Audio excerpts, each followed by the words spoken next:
మీకు ఉదయకాల శుభములు. అనుదిన వాక్య ధ్యానం డైలీ బ్రెత్కు మీకు స్వాగతం. Praise the lord.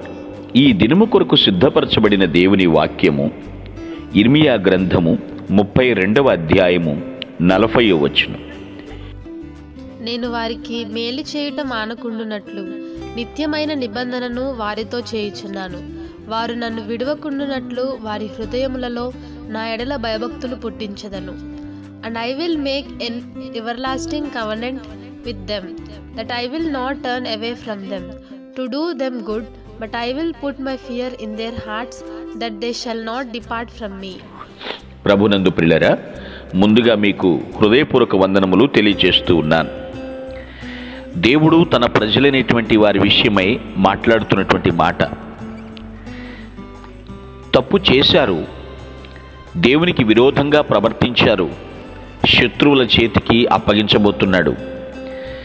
ఇటు బబులోనీయులు కావచ్చు, అటు కల్దీయుల చేతికి కావచ్చు అప్పగించబడబోతున్నారు.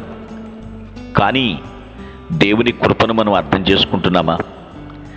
ఆయన చెప్తున్నాడు, నేను వాళ్ళకి మేలు చేయుట మానను. ఈ మాట గ్రహించండి.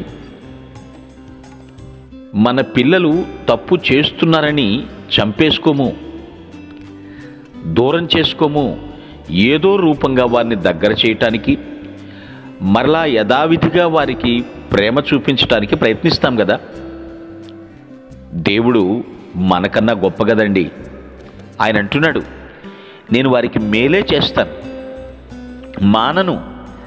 దానికోసం నిత్యమైన నిబంధనను వారితో నేను చేస్తున్నాను అంటున్నాడు. ఆ నిబంధన, ఆ ప్రమాణము, అది నిత్యము ఉండేటట్లుగా దేవుడు చేస్తాడు. మానవుడు తప్పొచ్చేమో కానీ ఆ నిబంధనను మహోన్నతుడు ఎలా తప్పుతాడండి? ఆయన నరుడు కాడు కదా. నరావతారిగా భూమి మీదకు వచ్చినంత మాత్రాన నరుడు కాడు. ఆయన 100% దేవుడు, భూమి మీదకు 100% మానవుడిగా వచ్చాడు.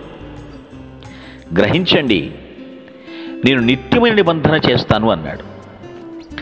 ఒక్కసారి నీవు దేవునితో చేసిన నిబంధన సరిగా ఉన్నదా ఆలోచించు. దేవుడు మనతో చేసిన నిబంధన ఎప్పుడూ స్థిరంగానే ఉంటుంది. ఎందుకు? మేలు చేయుట మానకుండునట్లు. ఆయన మానని దేవుడండి, మారని దేవుడండి. మేలు 2 అక్షరాలంతే. ఆ 2 అక్షరాల మధ్య కాకంతే కు అని పెడితే మేకులు. మేకులు ప్రభు దిగగొట్టించుకున్నాడు, మేలును మనకు అనుగ్రహిస్తున్నాడు. మానకుండునట్లుగా నిత్య నిబంధన చేస్తున్నాను. అంతేకాదు, నన్ను విడవకుండునట్లు వారి హృదయములలో నా ఎడల భయభక్తులు పుట్టిస్తాను. ఎందుకు వదిలేస్తున్నారు దేవుణ్ణి? ఎందుకు దేవుడంటే లెక్క లేకుండా కొందరు జీవిస్తున్నారు? భయభక్తులు లేకపోవటం వలన. ఏం కాదులే, ఏం అవదు. ఆయన పేరు కరుణామయుడు. ఏం చేసినా కరుణించేస్తాడు, క్షమించేస్తాడు.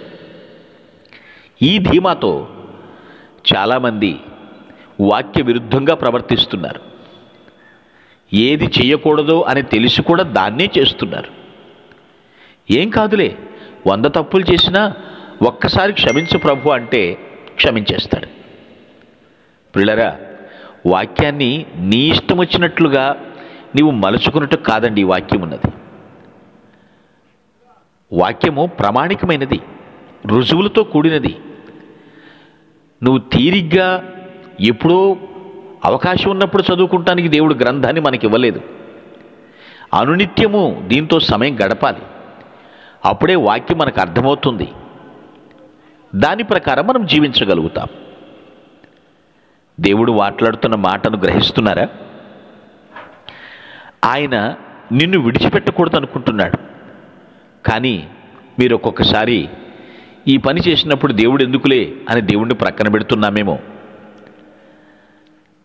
నిన్ను విడవకుండునట్లుగానే హృదయములలో భయభక్తులు పుట్టిస్తున్నాను. పైకి వణికిపోవటం కాదండి, పైకి భయపడిపోతున్నట్టు నటించుట వేషధారణ కాదు. ఆ భయభక్తులు అనేవి హృదయంలో నుంచి పుట్టాలి.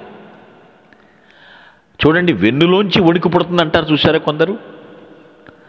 అంతరంగంలో ఆది దేవునికి మనము భయపడుతున్నామా? భక్తి చేస్తున్నామా? దేవుడు అదే కోరుకుంటున్నాడు. వాళ్ళు నన్ను విడిచిపెట్టకూడదు.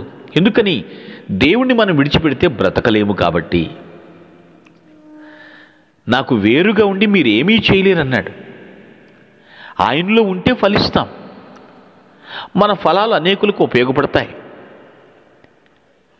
గ్రహించండి, మనము విడిచిపెట్టకూడదు. మనము కీడును అనుభవించకూడదండి. దేవుడిచ్చే మేలును అనుభవించాలి.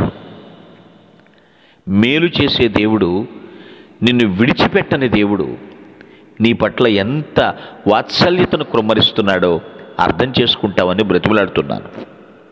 దేవుని కృపను నిత్యము అనుభవించుదువుగాక. ఆమేన్. మీ కొరకు ప్రార్థించుటకు మేమెల్లప్పుడూ సిద్ధం.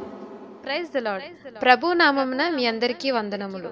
ఈ మా సందేశముల ద్వారా మీరు ఆశీర్వదింపబడినట్లయితే మీ తోటి వారికి షేర్ చేసి దేవుని రాజ్య సువార్తలో మీరు కూడా పాలుభాగస్తులు కావాలని ఆశిస్తున్నాం. మొదటిసారిగా ఈ ఛానల్ను చూస్తున్నట్లయితే మా ఛానల్ను సబ్స్క్రైబ్ చేయండి. వీడియోలు నోటిఫికేషన్ రూపంలో పొందుటకు బెల్ బటన్ని ప్రెస్ చేయండి. God bless you.